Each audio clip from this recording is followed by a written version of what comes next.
If I were to help you live your life in this hour, each one of you at a different age and cycle and moment, I would tell you to seek and find your teacher, who is your Holy Christ self and your I Am presence.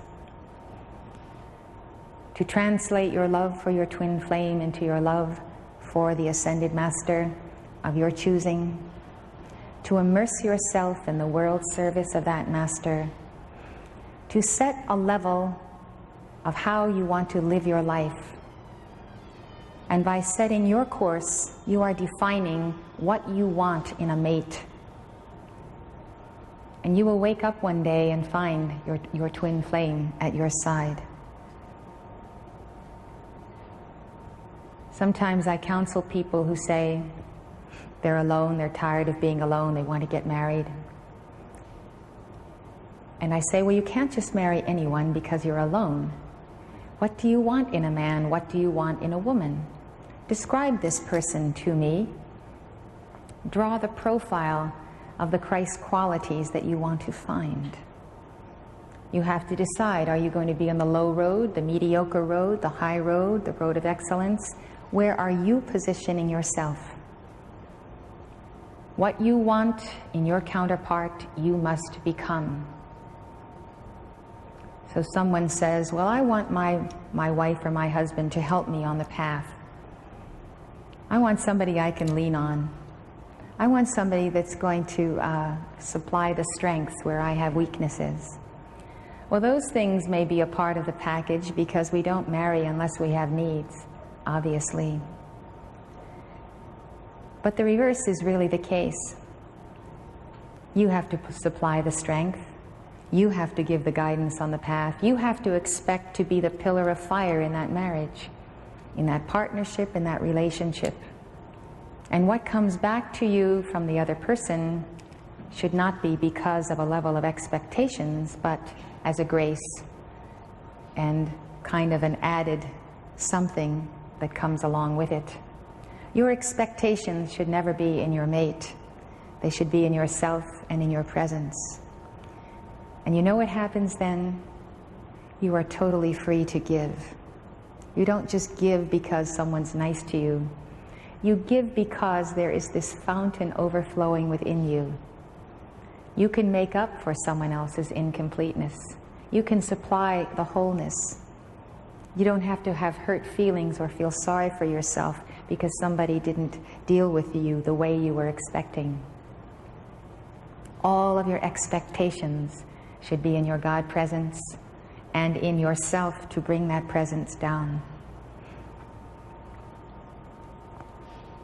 You cannot attract to yourself your twin flame unless you are physically manifesting that Christhood that is the other side of that twin flame.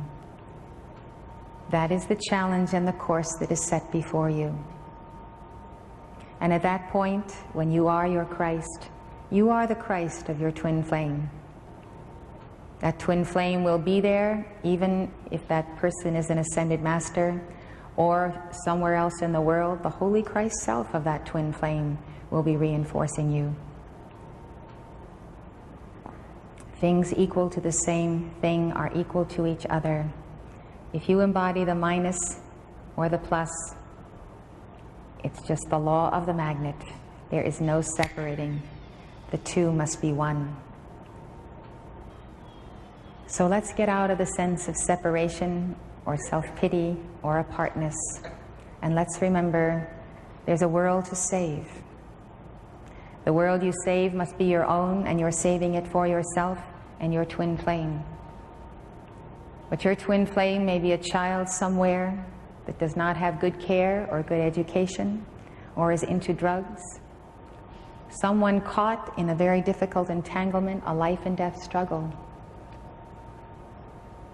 The world you save, namely planet Earth, San Francisco, California, is the world that your twin flame may be living in right now. You have an absolute vested interest in saving this planet for your twin flame and for your fiery destiny together.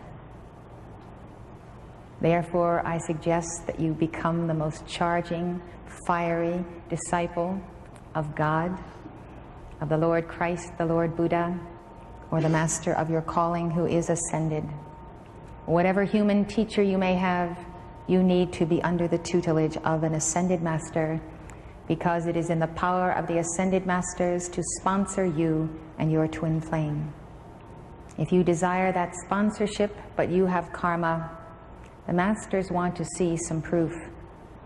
The constancy, the consistency of the dedication that's not just a flash in the pan, but carries on through thick and thin, that doesn't suddenly get delighted about the path and then cool off in a matter of weeks and take up something else that's interesting. It is the consistency starting now, if you don't have it, or the consistency of lifetimes and this lifetime of being a person who is trustworthy. Are you good for your word? When you tell your friends you will do something, do you do it? When you make a commitment to your children or your spouses or those with whom you are karmically tied, do you carry through all the way? Do you give support when you say you will give support? Do you flit around, or do you stick with a job even when it gets so you don't like it, because you need that job to support people who depend on you? Dependability, trustworthiness, keeping your word, not giving it lightly, having a good self-assessment of what you can and cannot do. All these things count when it comes to your relationship with your I Am Presence, your Ascended Master, and your twin flame.